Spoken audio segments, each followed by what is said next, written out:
I just had to let you know you're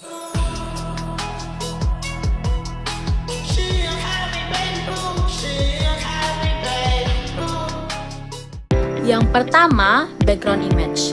Berbeda dengan background color, properti ini memungkinkan kita menampilkan gambar sehingga tampilan website menjadi lebih menarik dan tidak monoton. Selanjutnya, gradient. Saya menggunakan gradient sebagai background.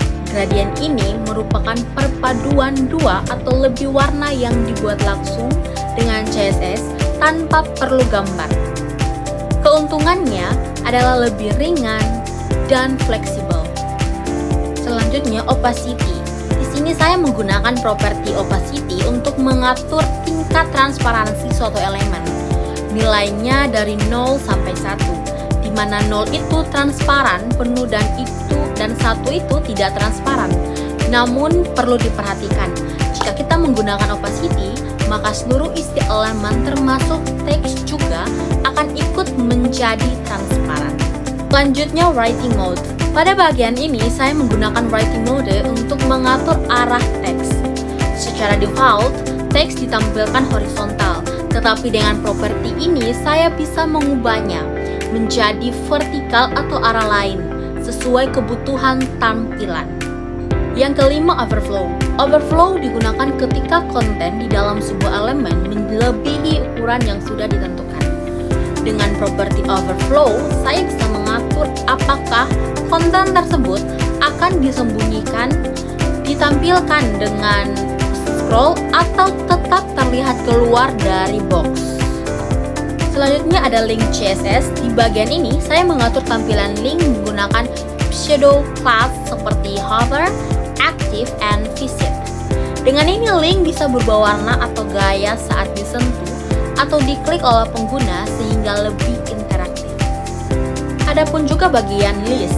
Pada bagian ini, saya menggunakan CSS untuk mengatur tampilan daftar. Properti seperti lifestyle type digunakan untuk mengubah bentuk bullet, lalu bisa juga menggunakan gambar atau mengatur posisi bullet agar sesuai dengan desain. Selanjutnya, tabel.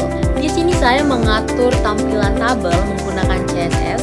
Saya menambahkan border agar tabel terlihat jelas, lalu menggunakan border collapse supaya garis antar kolom tidak terpisah.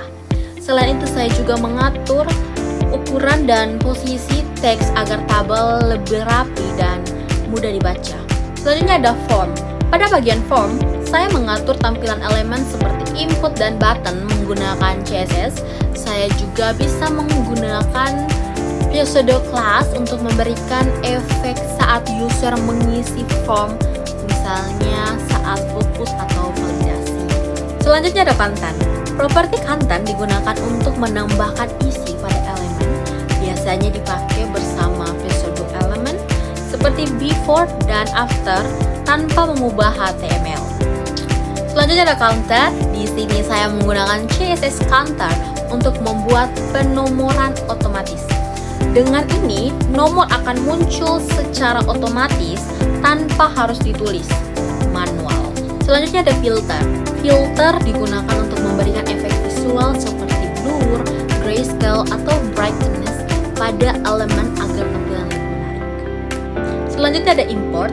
Pada bagian ini saya menggunakan import untuk mengambil file CSS dari luar. Di contoh ini saya menambahkan file hello CSS ke dalam file utama. Dengan cara ini kita bisa memisahkan kode CSS agar lebih rapi dan mudah dikelola. Selanjutnya ada garis kiri.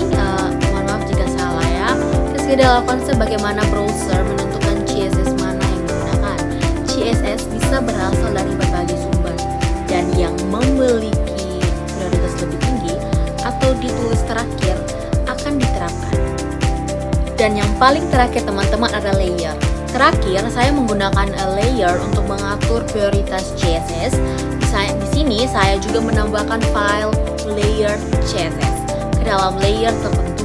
Dengan menggunakan layer kita bisa mengatur urutan prioritas tanpa harus menggunakan input Part 10 sehingga kode lebih fleksibel dan terstruktur. I just had to let you know you're